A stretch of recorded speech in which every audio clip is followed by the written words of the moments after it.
What are your guys' names? I'm Bryn. I'm Megan. You guys have any advice for students wanting to make friends here on campus?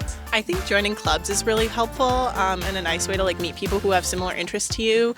So I do orchestras. I have my orchestra sweatshirt on today, so it's a good way to meet people who have similar interests. I was going to say classes as well, working on the homework, not doing it on your own, but working with your classmates and stuff. That's how I made a lot of friends last semester.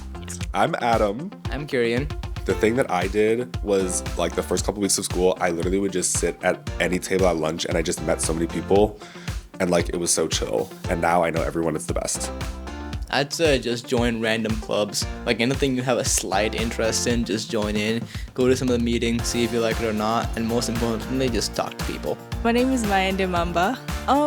The campus has a lot of events and that's how I met a lot of my friends going to I remember we had a little toasting event, marshmallow toasting, roasting, we have movie nights. So there's a lot of events that you can visit and meet new people. So I think that's a good way to make new friends.